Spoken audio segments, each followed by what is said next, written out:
hot takes, bondage, and have you ever segment that is going to make you either nod aggressively or send this to your group chat. Either way, we are covering oral sex etiquette. Yes, I said etiquette. Why silence during sex should actually be illegal, and why it matters on how good the sex is versus how often you're having it.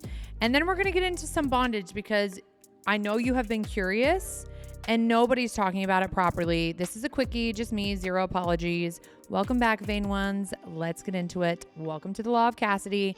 We're talking intimacy, business, power, healing, and the conversations that most people are too uncomfortable to have. I'm Cassidy, entrepreneur, wife, mom, and someone who has spent nearly 2 decades talking about sex, intimacy, and living in the wellness space. If someone sent you this episode, you're in the right place. This is for, we like to call you the vain ones. If you know, you know, and welcome to the club.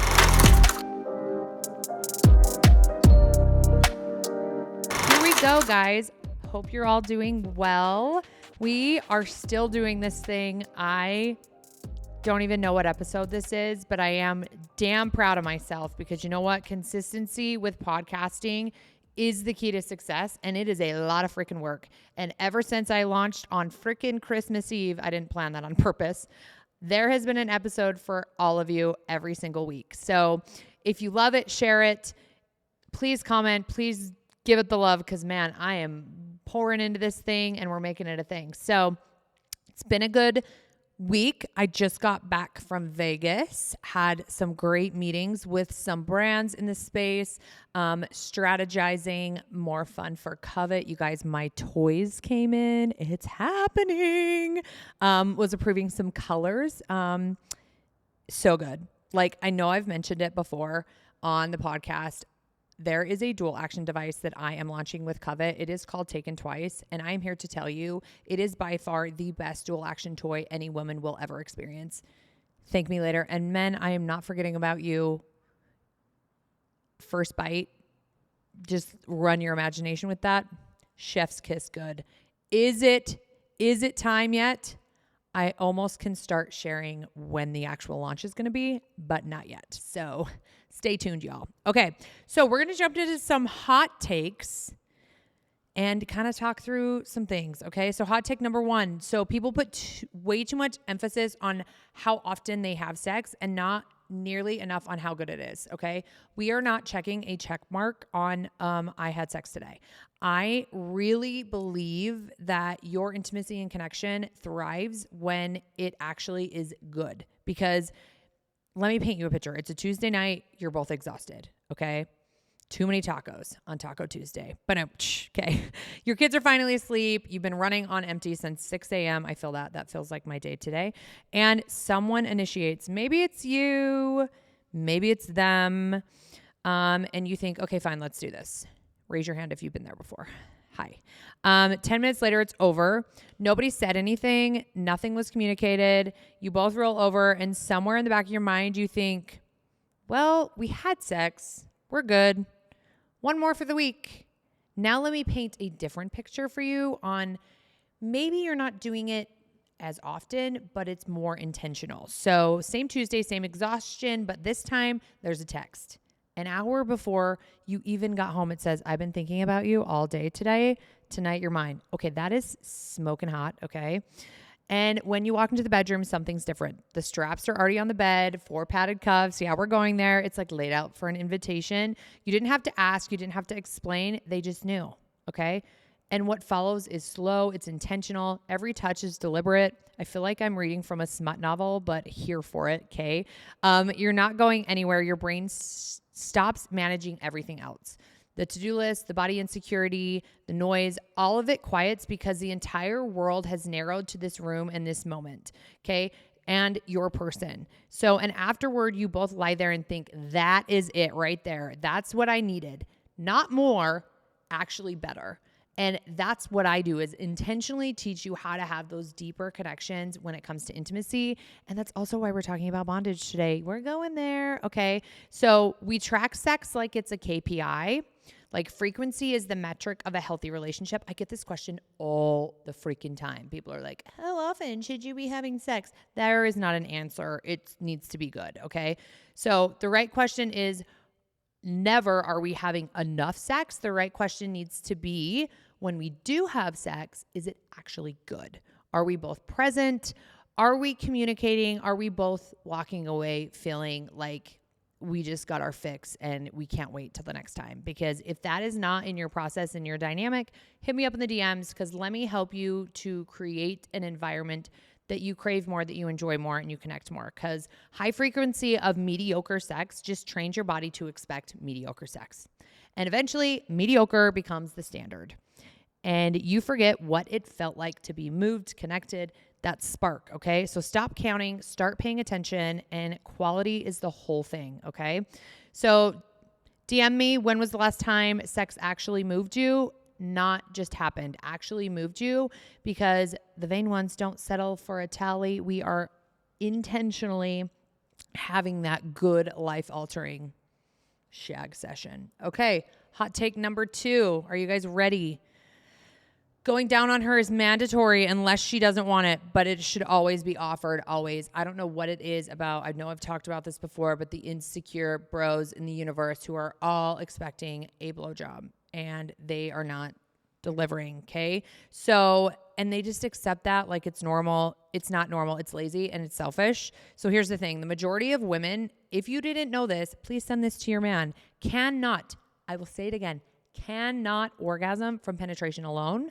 That is biology, okay? The clitoris exists entirely for pleasure. There are like 8 to 10,000 nerve endings there for a reason, which means if you're only having the P and the V penetrative sex, you are statistically speaking leaving her unsatisfied every single time. Hate me for saying it, but it's true. Oral sex is not a treat. It's not a reward. It's not something you do on special occasions. It is a normal, expected part of a complete, like we just talked in the hot take before, experience, okay? And if you're a woman who's never asked for it, yes, ask. You're allowed to want this, and that's the law, because, you know, we're here, Law of Cassidy. And guide them, communicate, tell them what you like, tell them what you want them to try. Okay. I mean, I have a bundle on my website that I created because I was like, okay, if I'm giving a blowjob, I actually want to be enjoying it too. So it comes with the actual blowjob gel. And then it also comes with a remote control vibe. So like he can be controlling that while you're giving the blow. It's like a full experience. Thank me later. Okay. Hot take number 3. Silence during sex should be a crime. Okay. Not being vocal during sex actually should be a crime. And I'm speaking to the men. This one's for you. You need to be vocal. You need to moan. You need to make noise, because she will absolutely love it. Have you never listened to her like smut book, like that she's listening on, what do you call it? Not Audible. Have you never listened to the guy? Like there's guys on TikTok like that are the voices for these books, and they're like growling and shit, but the girls love it. Okay. Silent sex is like haunting. Like, are you okay? Are you even feeling this? Are you present? Are you enjoying this? Did you fall asleep? I need feedback. I need sound. I need to know that something is actually happening for you, okay? And women aren't off the hook here either. Performative moaning is just as unhelpful as silence. I'm not asking for a performance, ladies. I'm asking for an honest response, okay?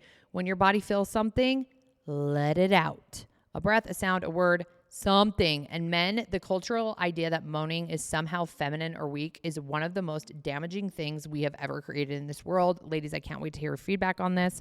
But your pleasure matters, your response matters, and making noise isn't like a weakness. It's presence, and it's super fucking hot. Like, hate me for saying it, but you all are listening to the Audible spicy books and you like it. So okay, hot take. Invite it. If your partner is silent in bed, please send them this episode anonymously. I got you. Okay. So hot take number 4 today on this quickie is both partners need to be initiating. It is exhausting to never feel wanted, and it is exhausting to always be the one reaching. Okay. I understand that men crave women initiating. I mean, when I ask what's the one thing you want your partner to do in bed on my reels on social all the time, men are like, I want to do initiate. Well, you know what? Women want to be taken too, and they want him to initiate too. So there's nothing more quietly devastating than being in a relationship where you are always the one who initiates. Always, okay? Because what starts as a frustration becomes a story you tell yourself, and they don't find you, like you're telling yourself in repeat that they don't find you attractive anymore and they don't want you and that something is wrong with you and that the desire is gone. Sometimes it is about desire. Sometimes it's about habit. And sometimes one partner got comfortable and the other one just stopped like initiating. But here's what I know. Feeling wanted is not a luxury in a relationship. It is a need. And a partner who never initiates is sending a message, whether they mean to or not. If you've stopped initiating, I'm here to challenge you to start again. A touch, a look, a text in the middle of the day. It doesn't have to be a grand gesture. A little bit at a time will help things, I promise. And if you've been the only one initiating for months, bring this up. Communicate. Tell them, not as an accusation, as a need. You deserve to feel wanted, and that's not too much to ask. Like, hey, I would like it if you... Or can we try this? Please, everyone needs to initiate. There is no one side in this dynamic. Okay. Dude, I'm doing all different types of hot take, okay? This next one is 2 food opinions. Pineapple does in fact belong on pizza, and something the Bybee family taught me is that you do it with pepperoni. Seems weird. Pepperoni pineapple pizza is actually the best thing you will ever put in your mouth. The sweet, the salty, it's just great. I also believe that boneless wings are just overpriced chicken nuggets. No one's done it right, okay? You're paying a premium to eat a chicken nugget with a special sauce and calling it wings. You can hate me for it. It is what it is. You're acting like a child with a bar tab, and that's fine, but let's be honest about what's happening. Just get some bones in your wings, okay? I know we went from sex to pizza to chicken wings, and now I'm hungry. So share your favorite wing place with me. Okay, fight me on both of those in the DMs. I openly welcome it, okay? Hot take number 6. There's a lot today. Shaming people never works, and I swear by this, okay? Shaming people into religion or political belief never works. All it does is trap everyone in the same exhausting loop, and it creates this loop of stress and defensiveness. So I grew up in a culture where shame was like a tool. Fear was a motivator.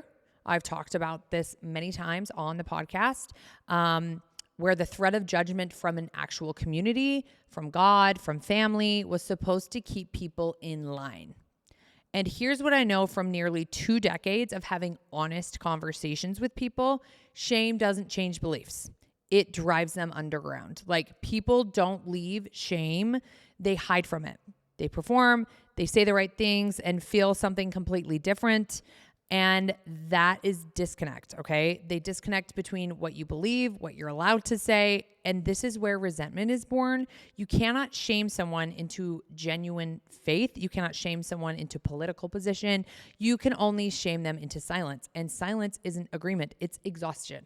And the amount of women and men in my DMs that have this shame dynamic of, I don't know how to own my own pleasure, or I'm feeling disconnected from my partner because she's not doing it. I can promise you there is some shape or form of a shame dynamic going on based off of how they were raised around sexuality.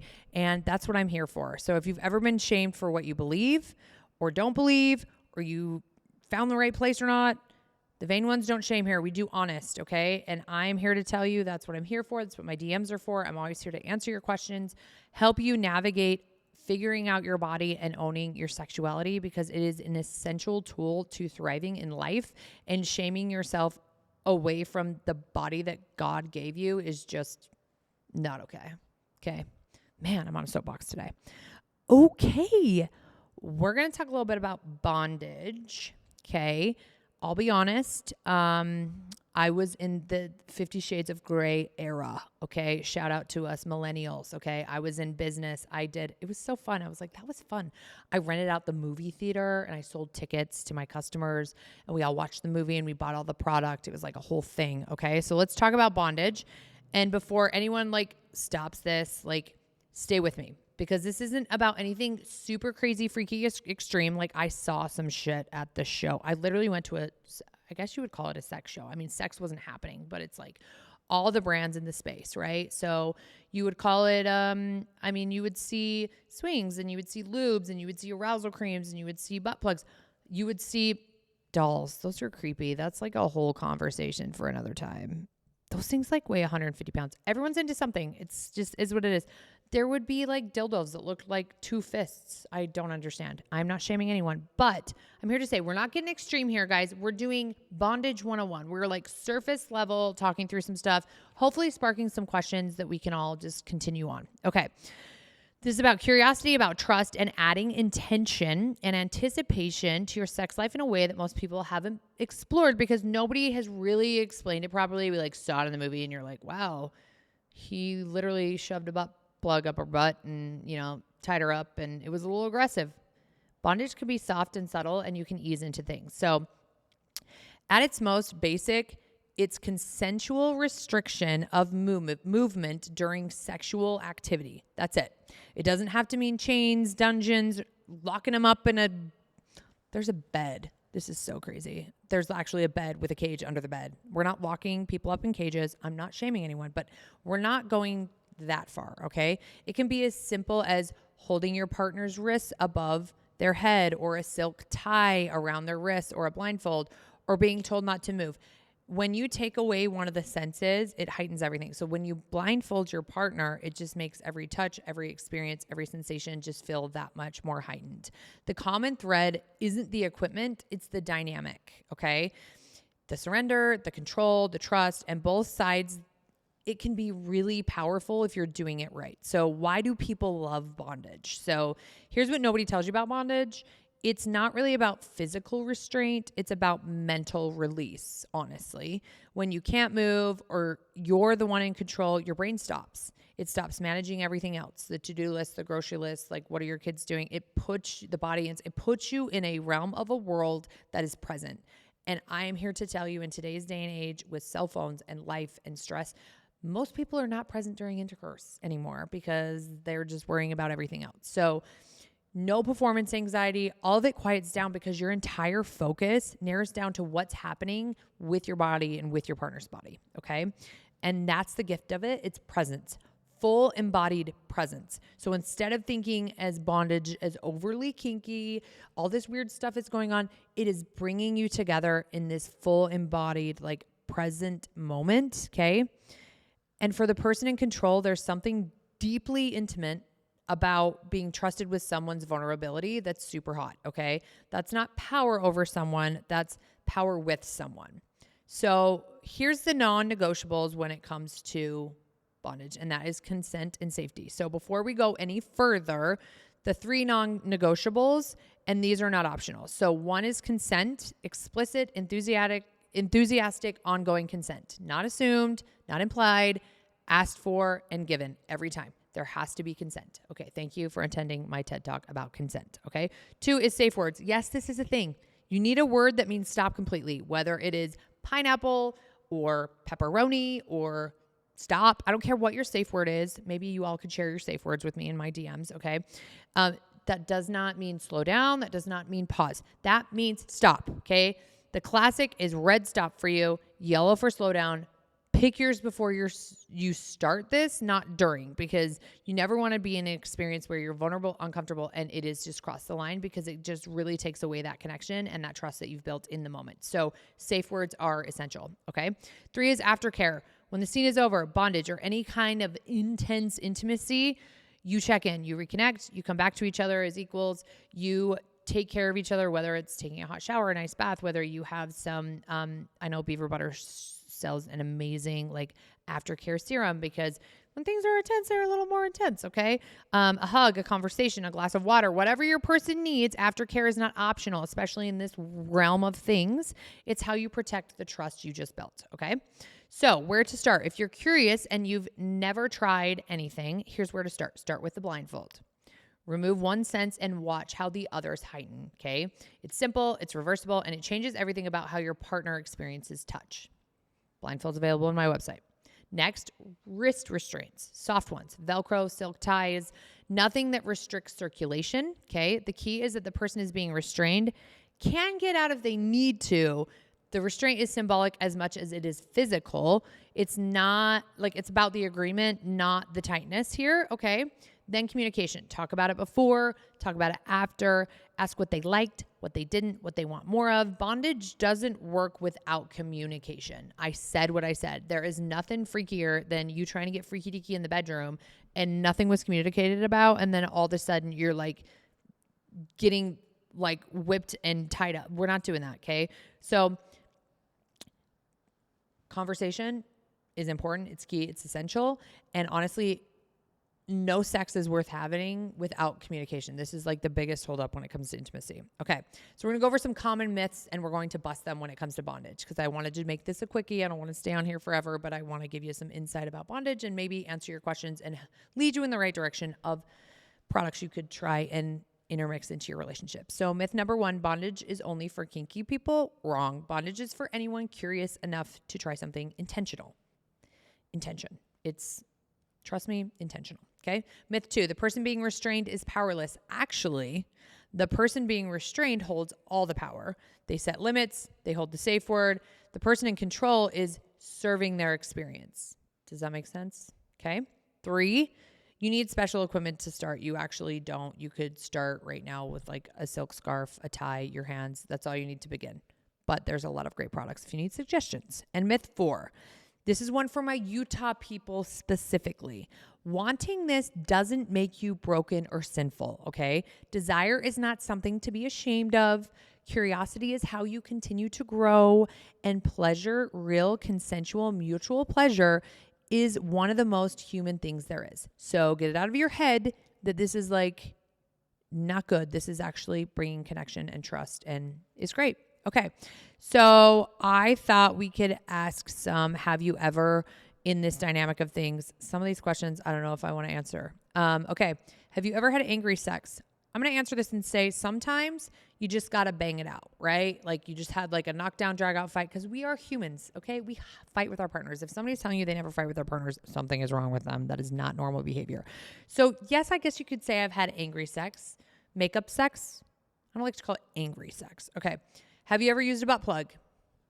Yes. Moving on. Hair pulling or neck biting. I do not prefer the hair pulling because I definitely have a weave in my hair and we don't want things to get weird.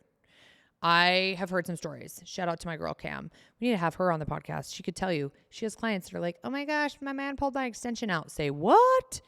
No, we're not doing that. Okay. A little neck nibble, ear nibble. That's great. Have you ever sent naked pics to someone? Yes, my husband has an entire collection. Lucky man. Have you ever made a sex tape? That's none of your business. And have you ever used a blindfold? Yes. Have you ever had sex somewhere you absolutely should not have? I can't really think of a place right now, but I'm sure we have. And have you ever faked it? And no, I've never faked it. I am anti-faker. We are not faking things here. No. Okay. Confessions from the DMs. So I've always been curious about bondage, but I'm scared to bring it up with my partner because I don't want them to think I'm weird or that what we have isn't enough. Okay. Here's the thing. Wanting to explore with someone you love doesn't mean what you have isn't enough. It means you actually trust your partner enough to want to try something new. And I say this with everything when it comes to intimacy, like that need, that want, that curiosity, that desire. It means you feel safe and connected with your partner and you want to continue to grow those really like intimate moments together. Okay. Say, I've been curious about trying something new. Would you be open to exploring? You don't have to present a full plan. Let's just open the door. Okay. We're not doing a full bondage set, chain, whips, everything. We're just easing into things, okay? So the next DM is, I've been with my husband for 9 years and he has never once gone down on me, not once. I've been too embarrassed to ask, what do I do? This is the typical Utah like culture. Like I'm like, you literally like signed into all time and eternity with your partner and you cannot talk about sex. Like, that's what I'm here for. Hopefully you're listening. Send it to your friend who needs this. So 9 years is this color is all funky. It's been all popped the whole time. Popping colors. Okay. 9 years is a long time to be quiet about something that is like this important. So you deserve this. And the embarrassment you're feeling That's the shame culture that we have all been raised in. So it was put there by a culture that taught women that their pleasure isn't a priority and it's not worth asking for. So ask for it directly. I want you to go down on me. And it's probably going to turn them on. Thank me later. And if not, then we have a problem. Houston, we have a problem and we can work through that. Okay? My boyfriend is completely silent during sex and I genuinely cannot tell if he's enjoying himself. It makes me feel like I'm doing something wrong. How do I bring this up without making it weird? Key here is do it outside of the bedroom, okay? You do not want to bring this up mid Pound Town bang sesh, okay? So not during, not right after. You want to be in a calm, maybe you just sat down for a nice little dinner at your favorite taco joint or something, okay? Say, I love being with you and I want you to know something. I want to know if something feels good, okay? Can you let me know when you're enjoying yourself? But you don't want to do this like mid-sesh. Like, let's not ruin the moment. I've been guilty of that sometimes. Josh, sometimes like I'm a lingerie girl. Like I like the whole thing. And there's been times where we're like foreplaying and then I'm like, hold. And I like run away. And then I get and he's like, you just like ruined the moment. Like I've been guilty of that. So you're asking for connection. That's a big difference. Like you're not criticizing, but save it for communicating outside of the bedroom. And I think that's the thing that people struggle with is they feel like they need to communicate it while it's happening. You're actually better communicating it while it's not happening.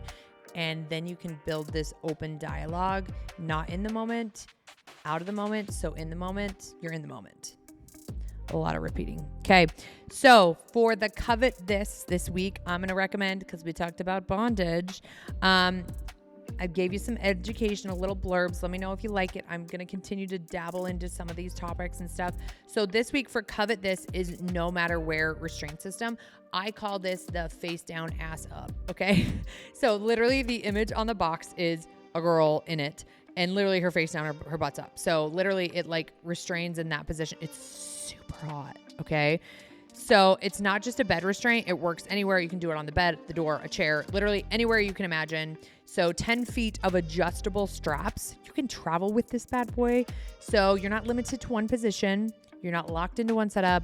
The face down ass up is really hot though. He would love it. Just saying. This is a beginner bondage product I would recommend to anyone who just heard today's segment and thought, okay, I may want to try this. Okay. No drilling, no installation, no explaining the weird purchase to your landlord. You're not going to get a hole in your ceiling and your door's not going to fall down. Okay. So the link is in the notes. It's the no matter where restraint system. And yes, that is the name. I like to refer to it as the face down ass up. You'll see when you see the product on my website, but it is a great product. Okay. So to wrap this up, here's what today was really about with this quickie. It's about knowing what you want, saying it out loud, and trusting yourself enough to ask for it. So whether it's better sex, more initiation, oral sex, offered and given freely, the freedom to make noise, the curiosity to try something new, you are allowed to want more. You're allowed to say so, and you're allowed to be with someone who wants to give it to you. Okay, so stop performing, start asking. That's the law. That's your quickie for today. We got hot takes, bondage basics, and have you ever. I hope some of this made you squirm and think and process just once. DM me if you ever have questions, and share this with someone who needs it. Tag me, and if you want more bondage content, let me know because we're just getting started. I'm Cassidy, the Law of Cassidy, and I will see you next week.